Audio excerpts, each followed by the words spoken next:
Fictional book, क्योंकि उन्हें जो लेटर्स मिले थे मैटिल्डा से वो केवल बाय ईमेल मिले थे, चाहे वो सच हो या झूठ हो, लेकिन वो कोई कंट्रोवर्सी खड़ा नहीं करना चाहता। तो आपके ऊपर है कि आप उसे सच मानिए या झूठ मानिए, लेकिन मैं मानता हूँ कि कुछ तो सच्चाई होगी इस चीज़ में। ये चीज़ें जो इतनी उछली है रोज़वेल इंसिडेंट को लेके, अगर आप पूरा हिस्ट्री चेक करते हैं, यूट्यूब पे चेक करते हैं, तो काफ़ी कुछ इसके बारे में बात की गई है और काफ़ी सीक्रेसी इसका मेंटेन किया गया है। अगर कोई सिंपल कोई एक्सीडेंट होता शायद इसको इग्नोर कर देते लोग, लेकिन कुछ तो ऐसा मिला है जहाँ कहते हैं ना, जहाँ धुआं निकलता है वहाँ तो आग लगती है, लगी होगी कहीं ना कहीं। तो मैं इस बेस पे मैं इसको पूरी स्टोरी को एज ए रेफरेंस लूँगा पूरे अर्थ हिस्ट्री के साथ, जो भी हमें सिखाया गया है। अब जैसे हम भारत में पैदा हुए हैं, हमें हर तरह की हिस्ट्री बताई गई है। अब इस एलियन इंटरव्यू में हमारे अर्थ की आ रही है, यानी कि हमारे भारत की भी हिस्ट्री कुछ पार्ट्स इंक्लूडेड है, मतलब कुछ रेफरेंस हमारे भारत की हिस्ट्री से भी है। तो वो सब आपको इंटरेस्टिंग लगेगा और उस सेकेंड इंटरव्यू में आगे हम बात करते हैं। तो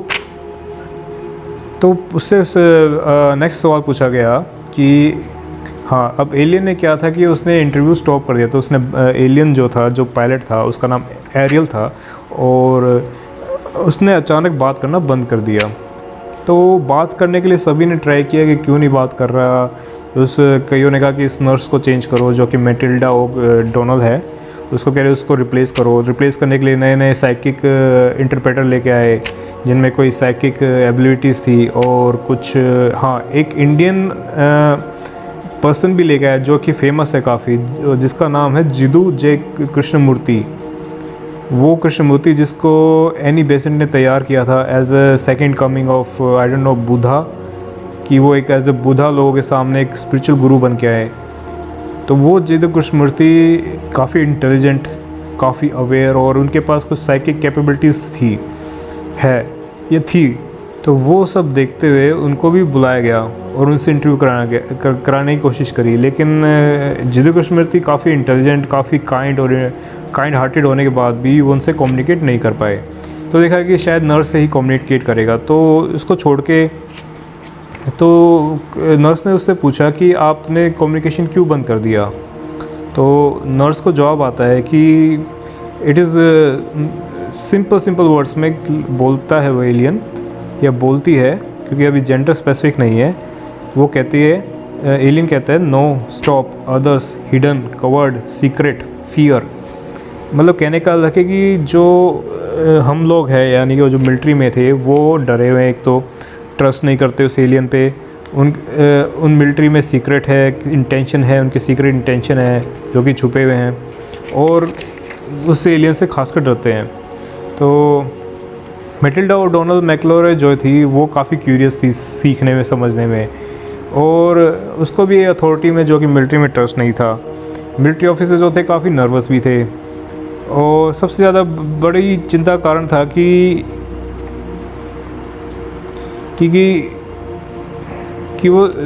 उस एलियन के थॉट्स को कैसे और समझे, कैसे और जाने। मैटिल्डा के लिए सबसे बड़ी परेशानी ये थी कि उसके आइडियाज़ को कैसे और अच्छे से रिसीव कर सके, क्योंकि अब एलियन का रेफरेंस बिल्कुल उसके होम प्लेनेट की तरह है। वहाँ से एक अलग ही लैंग्वेज और अलग ही साइंटिफिक वर्ड्स निकल के आते हैं, जो कि हमारे अर्थ के कंपैरिजन में अगर उसको कंपेयर करें तो मतलब कि काफ़ी लो लेवल पे आते हैं। तो वो कनेक्शन बन नहीं पा रहा था, लेकिन कुछ समझ में तो आ रहा था। तो अब बात करते हैं थर्ड इंटरव्यू में। अब थर्ड इंटरव्यू लिया गया, तो उसको अब क्या किया गया, एक स्पेशल रूम बनाया गया है उस एलियन के लिए। अब स्पेशल रूम आप जान लीजिए, जैसे एक टोटल वाइट रूम हो, आई डोंट नो वाइट रूम हो या कुछ भी कलर हो, उस वाइट रूम में बस एक सिंगल विंडो ओपनिंग है, यानी कि विंडो के आर पार अगर देखा जाए तो उस साइड से वो सब अंदर का देख सकते हैं, लेकिन एलियन और वो लेडी उस बाहर का ग्लास से उस साइड का नहीं देख सकती। उसे कहते हैं वन वे विंडो। तो वन वे विंडो के उस साइड सभी मिलिट्री के लोग थे, सभी लोग ऑब्ज़र्व कर रहे थे, रिकॉर्ड कर रहे थे, सब एक्सपर्ट बैठे हुए थे। और उस एलियन को जैसे कि छोटा सा पतला सा 5 साल का बच्चा होता है, उसको एक अलग से कुर्सी पे बिठाया गया, और बॉडी जो थी उसकी बिल्कुल भी कोई सो नहीं रही थी। वो मतलब किसी तरह की स्लीप डेप्रिवेशन लग नहीं रहा था कि जैसे अगर मतलब कि नींद ना आ रही हो, लेकिन वो क्योंकि वो नींद लेता ही नहीं था एलियन। उसकी आंखों की कोई आईलिड नहीं थी, कोई आईब्रो नहीं थी, तो वो क्लोज भी नहीं होती थी। पता ही लगता कि अगर वो जागा हुआ है या सो रहा है, वो ऐसे लगाता है कि जैसे कि कोई मरा हुआ इंसान है, मरा हुआ इट्स अ डेड थिंग ऐसा लगता था। लेकिन अगर थोड़ा बहुत हिल जाता तो पता लगता है कि हाँ जिंदा है। तो मैटिल्डा को उसकी पर्सनैलिटी जो लगी वो एक फ़ीमेल टाइप लगी, उसको सेंस हुआ कि जैसे हमें सेंस होता नहीं कुछ कि फेमिनिन क्वालिटीज़ है, और उसको पता लगा कि जो उसके स्पेसशिप में यूएफओ में और बाकी जो कलीग्स हैं उसके एलियंस के साथ और भी जो होते हैं वो उनको एज AIRL से रेफ़र करते हैं नाम जो उसका, और वो फेमिनिन जेंडर प्रेफर करती है। जो एलियन है वो उसको अपना एक फेमिनिन जेंडर लगता है, और उसको दोनों में बीच में ये कनेक्शन नर्स और एलियन के बीच में ये एक सिमिलरिटी है कि दोनों ही एम्पैथी है, काफ़ी एम्पैथ है, मतलब कि दोनों को एक केयरिंग नेचर है, एक नर्चरिंग एटीट्यूड है, क्योंकि मैटिल्डा एक नर्स है और वो एलियन थोड़ी फेमिनिन क्वालिटी की है। तो दोनों आपस में कंफर्टेबल फील करते थे। अब किसी और के साथ कंफर्टेबल फील इसलिए नहीं करते थे क्योंकि वो एग्रेसिव होते हैं, मिलिट्री वाले डोमिनेटिंग होते हैं, और मोस्टली कंसर्न होता था अपने सेल्फ इम्पोर्टेंस, अपनी पावर के लिए, रेदर देन कि यूनिवर्स के सीक्रेट को समझा जाए।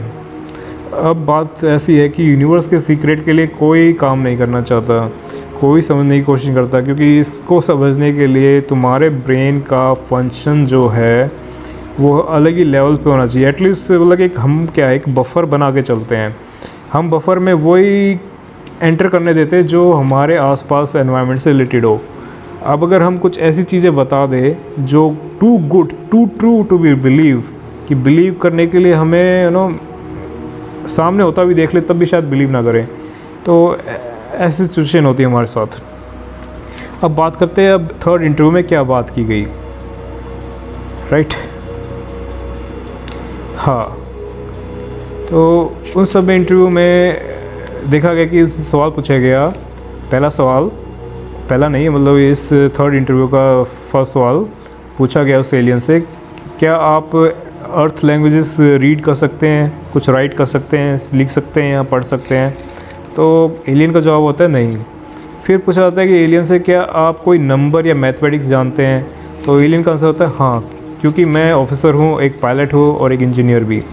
अब देखा जाए तो मैथमेटिक्स एक यूनिवर्सल लैंग्वेज भी है तो बिल्कुल ओरिजिनल चीज़, क्योंकि अगर कम्युनिकेट करना हो तो मैथमेटिक्स से ही कम्युनिकेट कर सकते हैं।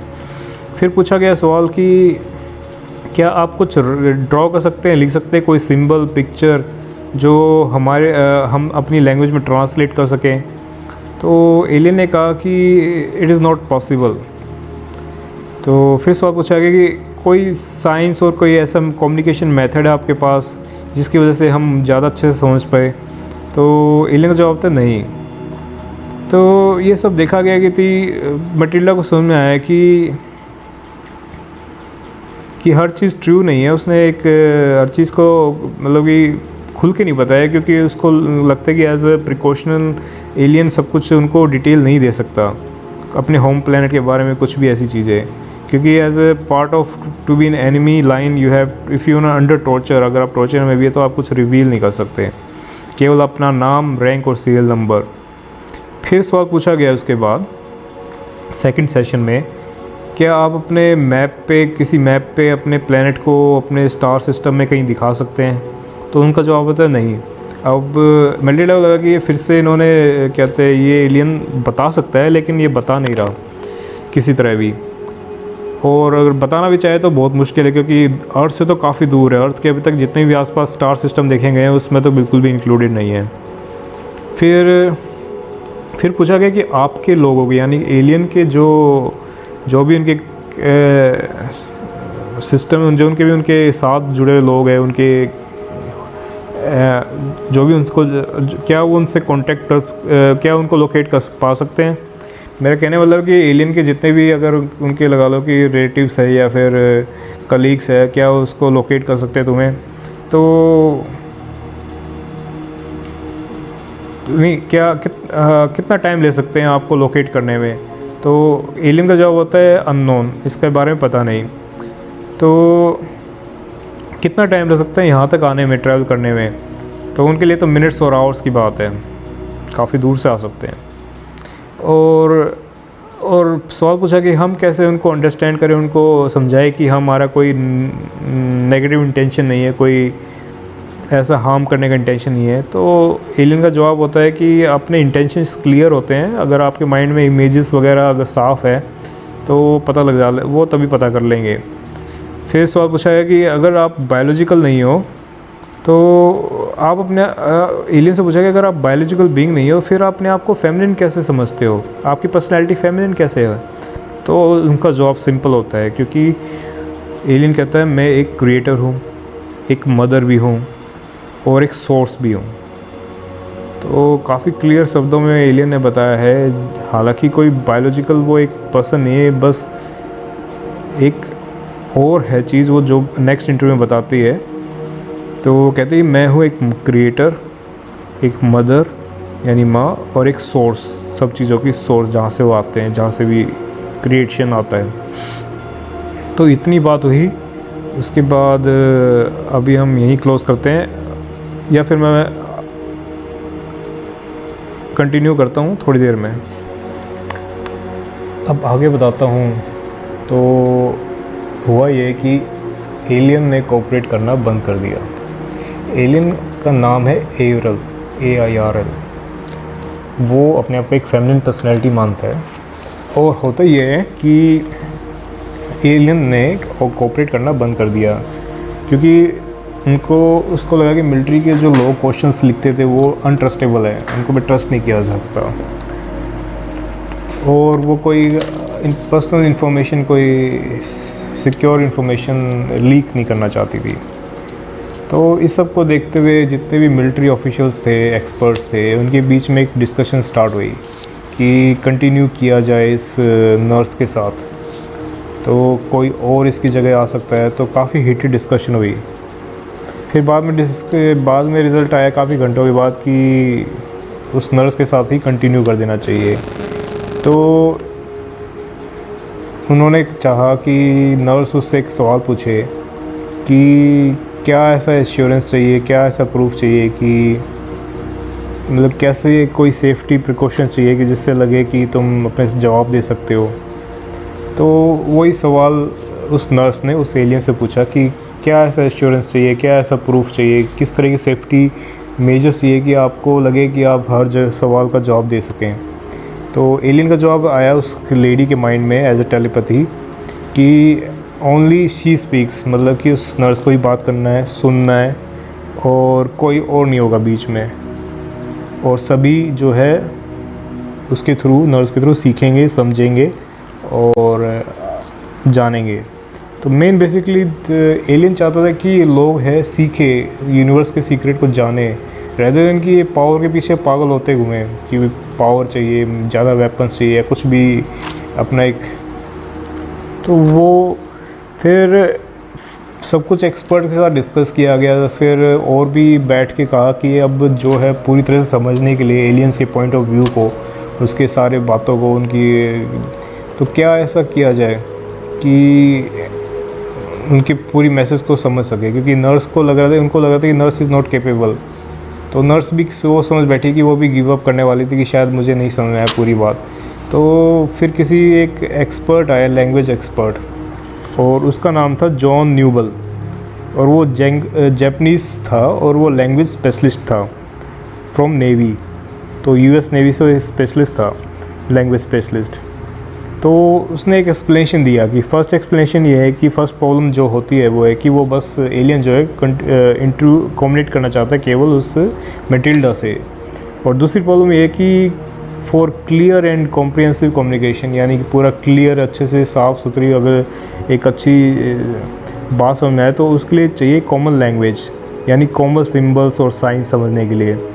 तो उन्होंने कहा कि अब दो ही रास्ते हो सकते हैं, या तो नर्स एलियन की लैंग्वेज सीखे, जो कि पॉसिबल नहीं है, या फिर एलियन जो है इंग्लिश लैंग्वेज सीखे। तो ये प्लान किया गया कि हम उस एलियन एरियल को परसुएड करेंगे कि वो लैंग्वेज सीखे। और वो किससे सीखेंगे? चिल्ड्रन, बच्चों की किताबों से, ग्रामर से, जैसे बच्चों को बुक पढ़ाई जाती है word by word, sound by sound. तो उनको लगा कि एलियन इतना इंटेलिजेंट भी होगा कि वो जल्दी पिकअप भी कर सकता है, एक जैसे एक 5 साल के बच्चे की तरह जो सब कुछ पिकअप कर लेता है, समझ लेता है। और फिर एरियल से पूछा गया तो एरियल ने कोई ऑब्जेक्शन नहीं किया गया, वो रेडी रही सीखने के लिए।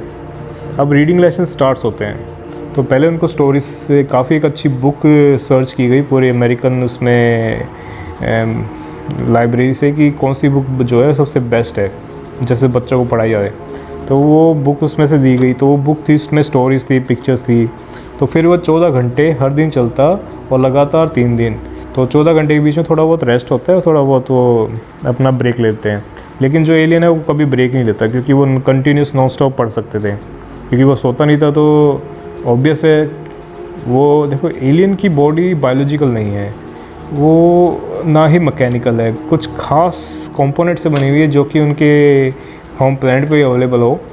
और एज अ सूट, एक सूट होता है ना जैसे एस्ट्रोनॉट पहनता है, वो सूट काफ़ी इंटेलिजेंट होगा, काफ़ी फ्लेक्सिबल होगा। तो इस तरह यूज़ करते हैं कि वो इंटरेक्ट कर सके, क्योंकि स्पेस में ना ही कोई बायोलॉजिकल चीज़ें होती है, ना वहाँ पे डिफरेंट टेम्परेचर होता है। तो पहले ही बता चुका हूँ। तो ठीक है, फिर एरियल ने जो है नेक्स्ट मॉर्निंग, एरियल जो था वो एरियल नाम से एलियन जो था वो सब कुछ सीख चुका था, रिवाइज भी कर चुका था और नेक्स्ट चैप्टर पे भी आ जाता है। तो एरियल को ज़्यादा मुश्किल नहीं हुई सीखने में, समझने में, बोलने में। वैसे तो वो बोल नहीं सकता, लेकिन हाँ इंग्लिश टर्म्स में समझ सकता है और सोच सकता है। तो फिर उसको देखा गया कि अब नर्स की भी इतनी ज़रूरत नहीं पड़ी कि उसको सारी चीज़ समझाए, वो इतनी जल्दी पिकअप कर रहा था हर वर्ड्स, हर ग्रामर। तो वो एक बेसिक लैंग्वेज सीख चुका था। अब उसके सामने फिर बुक्स लाई दी गई। अब वो अपने बॉडी से उस चीज़ को, बुक्स को समझ भी रहा था, पढ़ भी रहा था। तो उसने उसको डिक्शनरी दी गई, एक ब्रिटानिका इंसाइक्लोपीडिया दिया गया, और उसके रिक्वेस्ट पे काफ़ी सारी चीज़ें दी गई जो कि इंसाइक्लोपीडिया उसे काफ़ी इंटरेस्टिंग लगा एलियन को, क्योंकि उसमें पिक्चर्स थे। अब पिक्चर्स हर किसी को पसंद है, हर कोई पढ़ना चाहता है जिसमें पिक्चर हो। तो एरियल के लिए सब आसान था। और देखा जाए तो उस समय कोई इंटरनेट नहीं था, तो इंटरनेट के थ्रू कुछ सारी चीज़ें एकदम से अवेलेबल नहीं हो सकती थी। तो बुक्स लाइब्रेरी से लेके आते, उसे दिखाई जाती। तो उस टाइम में उसने काफ़ी कुछ सीख लिया। उसके अलावा उसने स्टडी भी किया, जैसे एस्ट्रोनॉमी और मेटलर्जी और मैथमेटिक्स और कुछ फिज़िक्स मैनुअल्स वगैरह जो भी उन्होंने पढ़ा। फिर बाद में पढ़ी फिक्शनल बुक, नॉवेल्स, पोइट्री और कुछ लिटरेचर की क्लासिक्स। तो उससे पूछा कि आपकी फ़ेवरेट बुक क्या है, तो एलियन का काफ़ी मतलब कि काफ़ी अलग जवाब था, क्योंकि बेसिकली हम सोचते हैं कि एलियन शायद कोई साइंस की बुक बोलेगा, लेकिन सबसे फेवरेट बुक उसको लगी एलिस, एक बुक है एलिस एडवेंचर इन वंडरलैंड। शायद इसकी स्टोरी बचपन में या स्कूल में पढ़ी हो, तो वो पसंद आई। और एक बुक थी डॉन क्विक्सोट दी ला मांचा, कुछ स्पेनिश बुक है जो कि स्पेन में काफ़ी पॉपुलर है। और एक और बुक जो सभी इंडियंस ने देखी और पढ़ी है, पढ़ी तो नहीं लेकिन हाँ टीवी पे ज़रूर देखा है, और उसका नाम है 1001 नाइट, यानी अलिफ लैला, जो कि एक मुस्लिम हिस्ट्री से रिलेटेड है, उनके एक स्टोरी से रिलेटेड, जिसमें आपको पता है कि वो राजा हर रात एक औरत को शादी करने के बाद मार देता था, क्योंकि उसको विश्वास नहीं होता था औरत पे। तो एक औरत ऐसी आई बाद में जिसने हर एक दिन, हर एक रात को एक स्टोरी सुनाई, और स्टोरी को कंप्लीट करने के लिए अगला दिन तक वेट किया। तो उसमें एरियल ने काफ़ी इंटरेस्टिंग जवाब दिया। एरियल का जवाब था कि अब देखो, मैं मानता हूँ कि अगर कोई जवाब तुम्हें इंटेलिजेंट दे रहा है ना, इतना इंटेलिजेंट और इतना सोचा समझा, तो वो कोई आम इंसान नहीं लिख सकता कि फिक्शनली लिखकर और ये बुक पब्लिश कर दी कि एलियन इंटरव्यू में ऐसे ऐसे सवाल अपनी तरफ से भी जोड़ दिए, कुछ ऐसे जोड़ दिए कुछ। तो उसका कहना था कि ओनली एलियन का जो कहता है इन बुक्स से, जो ये 3 बुक बताई, कि इट इज़ मोर इम्पोर्टेंट कि you have great spirit and imagination rather than great skill और पावर, राइट। तो ये केवल यहाँ तक। अब इससे आगे हम ये भी देखेंगे कि इसी वीडियो में या इसी पॉडकास्ट में या कुछ भी लगा लीजिए कि आगे और क्या चीज़ें अब रिवील करती है, क्योंकि एलियन अब सब कुछ सीख चुका है। अब वो क्या रिवील कर